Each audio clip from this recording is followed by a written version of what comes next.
দেখছেন Probash Kantho morning update powered by JMG cargo. Bangladesh থেকে মালয়েশিয়ায় কর্মী নিয়োগের প্রক্রিয়া আরও সহজ ও খরচ কমানোর জন্য বাংলাদেশ সরকারকে অনুরোধ জানিয়েছেন মালয়েশিয়ার প্রধানমন্ত্রী দাতু শ্রী আনোয়ার ইব্রাহিম। কর্মীদের সার্বিক কল্যাণের কথা বিবেচনা করে তিনি বিশেষ আহ্বান জানান। বৃহস্পতিবার পত্রজায় বাংলাদেশের প্রবাসী কল্যাণ ও বৈদেশিক কর্মসংস্থান মন্ত্রী আরিফুল হক চৌধুরী এবং প্রধানমন্ত্রীর উপদেষ্টা ডক্টর মাহাদি আমিনের সঙ্গে এক সৌজন্য সাক্ষাৎকালে তিনি এই কথা বলেন। ফেসবুকে দেয়া এক বার্তায় আনোয়ার ইব্রাহিম জানান, বৈঠকে তিনি বিদেশি কর্মী নিয়োগের ব্যয় কমানোর প্রয়োজনীয়তার উপর গুরুত্ব আরোপ করেছেন।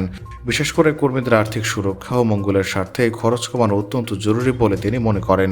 একই সঙ্গে তিনি আশ্বস্ত করেন, মালয়েশিয়ার নির্মাণ উৎপাদন শিল্প সহ বিভিন্ন খাতে কর্মরত লাখ লাখ বাংলাদেশি কর্মীর অধিকার ও কল্যাণ রক্ষায় তার সরকার প্রতিশ্রুতিবদ্ধ।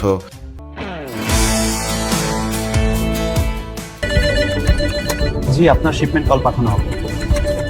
5 থেকে 7 দিনের মধ্যে ডেলিভারি। গ্রাহকের প্রত্যেকটি পণ্যের নিরাপত্তা নিশ্চিত করা। প্রতি সপ্তাহে শিপমেন্ট। বাংলাদেশের সব জেলায় delivery service. JMG cargo and logistics Malaysia 95 Jalan Tun HS Lee city centre, Kotaraya RHB bank ও মে ব্যাংকের পাশে। বিস্তারিত জানতে ও বুকিং দিতে হোয়াটসঅ্যাপ করুন।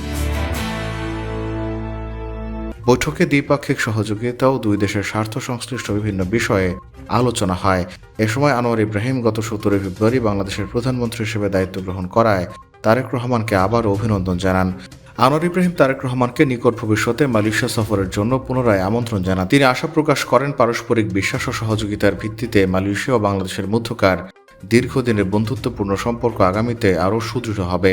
এ সফরের মাধ্যমে দুই দেশের দ্বিপাক্ষিক সম্পর্ক এক নতুন উচ্চতায় পৌঁছাবে বলে তিনি আশাবাদ ব্যক্ত করেন। প্রবাস কণ্ঠ নিউজ ডেস্ক।